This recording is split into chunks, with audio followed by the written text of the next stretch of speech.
Cerita Didit. Menjelang fajar, ketika akan dilaksanakan sholat Idul Fitri, Didit sadar, bahkan kembali pulih seperti sedia kala, seperti tidak pernah terjadi apa-apa. Hanya ada luka kecil di kening kirinya. Didit juga mengikuti sholat Idul Fitri bersama teman-temannya.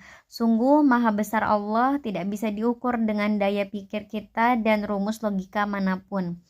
Setelah lebih dari 5 jam terbawa arus dan terombang-ambing di laut di malam gelap tanpa sepotong alat apapun untuk bertahan, ternyata Didit masih selamat, bahkan kembali pulih dalam waktu sekejap.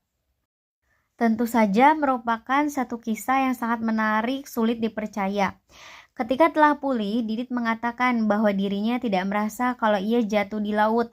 Padahal semua orang melihatnya jatuh ke laut. Didit hanya merasa ada seseorang mengajaknya jalan-jalan. Lalu Didit ikut orang tersebut dan melambai-lambaikan tangannya kepada teman-temannya di kapal. Menurutnya saat itu semua orang hanya menggeleng-gelengkan kepalanya. Itulah kenyataan yang ada dan sekaligus misterius yang sering ditemukan di laut yang masih terasa teka-teki alam. Barangkali itulah kenapa ketika berada di lautan dilarang kosong pikiran atau melayang-layang, memikirkan sesuatu yang tidak jelas. Harus selalu berdoa, berzikir, bertasbih, dan mengagungkan asma Allah. Tidak boleh melamun.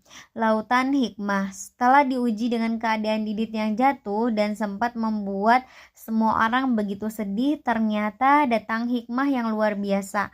Berita bagus itu membuat wajah para ABK berbinar-binar. Cara senyumnya mengurai. Memang seringkali Allah menurunkan hikmah tidak selalu diawali dengan suatu proses yang menyenangkan. Kadang sangat tidak menyenangkan, kadang bahkan sangat mengerikan. Datang berita dari pangkalan bahwa kapal diizinkan kembali ke pangkalan. Rencana melanjutkan perjalanan ke Merauke yang masih jauh itu batal. Pujian dan ucap syukur terus mengalir dari mulut-mulut mereka, di antara lantunan takbir yang terus menggema. Mercusuar Mandalika sudah tampak di depan mata, seakan melambai-lambai dan mengucapkan selamat datang. Para ABK semakin tidak sabar untuk segera sampai. Serasa laju kapal malah semakin lambat dan lama. Terbayang wajah anak-anak dan istri bagi yang sudah berkeluarga. Ternyata Allah masih memberi mereka kesempatan untuk melaksanakan Idul Fitri bersama sanak keluarga meski sedikit terlambat. Terbayang pula wajah-wajah para kekasih bagi anggota yang masih bujangan. Terasa sebuah kalimat menyembul di wajah-wajah mereka. Lautku, apapun yang terjadi,